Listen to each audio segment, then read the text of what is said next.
Hamas ने जब 7 अक्टूबर 2023 को इजराइल पर हमला किया था, तब हमास की मिसाइलों को रोकने का काम किया था इजराइल की सबसे ताकतवर ढाल आयरन डोम ने। हमास के ज्यादातर मिसाइल और रॉकेट्स को आयरन डोम ने इंटरसेप्ट कर लिया था। आयरन डोम ही वो हथियार है जिसके दम पर इजराइल किसी भी बाहरी हमले को रोक पाने में कामयाब हो पाता है।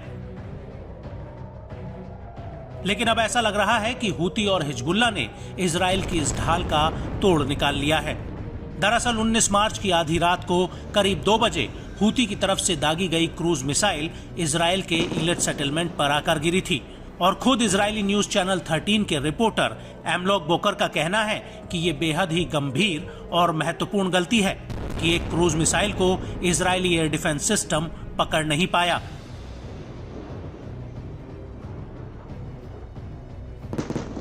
उसके बाद हिजबुल्लाह के एक रॉकेट अटैक में भी आयरन डोम इन रॉकेट्स को इंटरसेप्ट नहीं कर पाया था, जिसके कारण आईडीएफ के 2 जवान घायल हुए थे। और अब लेबनान के हिजबुल्लाह ने दावा किया है कि उसके लड़ाकों ने शनिवार दोपहर 2:20 पर इजरायली कफर ब्लम सैन्य अड्डे पर 2 आयरन डोम लॉन्चरों पर आत्मघाती ड्रोन दागे, जो सीधे टारगेट पर जाकर लगे हैं। वहीं इजरायली मीडिया ने भी इस बात की पुष्टि की है कि कफर ब्लम पर ऑपरेशन से पहले सायरन सक्रिय नहीं थे, जिसके कारण क्षेत्र में आग लग गई, क्योंकि हिजबुल्लाह द्वारा किए गए हमलों को रोकने का कोई तरीका ही नहीं था। लेकिन अब आपको बताते हैं कि आखिर इजराइल का आयरन डोम एयर डिफेंस सिस्टम है क्या, जो उसका रक्षा कवच कहलाता है। तो आपको बता दें कि आयरन डोम दुनिया का वो एयर डिफेंस सिस्टम है जिसके वार से कोई भी मिसाइल बच नहीं सकती है, या यूं कहें कि इजराइल के हथियारों के जखीरे में आयरन डोम सबसे ज्यादा ताकतवर हथियार है। आयरन डोम दुनिया के सबसे शक्तिशाली एयर डिफेंस सिस्टम की लिस्ट में आता है। ये जमीन से हवा में कम दूरी की मारक क्षमता वाला एयर डिफेंस सिस्टम है। आयरन डोम रॉकेट, मोर्टार, गोला बारूद, ड्रोन को कम दूरी पर मारने में सक्षम है। इसकी रेंज करीब 70 किलोमीटर तक है। इसमें 3 चीजें बेहद ही अहम हैं। पहली डिटेक्शन, ट्रैकिंग रडार और बैटल मैनेजमेंट और हथियार नियंत्रण। इसका मिसाइल लॉन्चर 20 तामीर मिसाइलों से लैस होता है।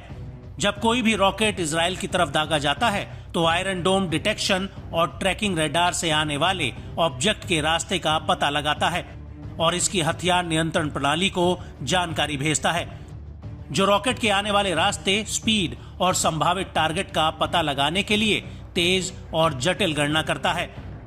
और यदि आने वाला रॉकेट किसी आबादी वाले इलाके या रणनीतिक प्रतिष्ठान की ओर आता है तो आयरन डोम के लॉन्चर से तामीर मिसाइल फायर हो जाती है और ये मिसाइलें हवा में ही रॉकेट को खत्म कर देती हैं।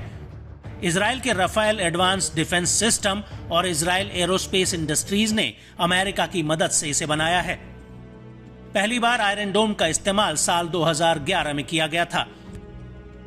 आयरन डोम को गाजा और लेबनान से दागे जाने वाले रॉकेट और तोप के गोलों को रोकने के लिए बनाया गया है। आयरन डोम हमला करने वाले रॉकेट को हवा में ही खत्म करने के मामले में 90% कारगर साबित हुआ है। आयरन डोम के इंटरसेप्टर को मोबाइल टावर या स्टैटिक लॉन्च साइट से दागा जाता है। ये इंटरसेप्टर हवा में ही आने वाले रॉकेट्स को खत्म कर देते हैं, जिससे धमाके की आवाज के साथ चेतावनी वाला सायरन भी बजता है।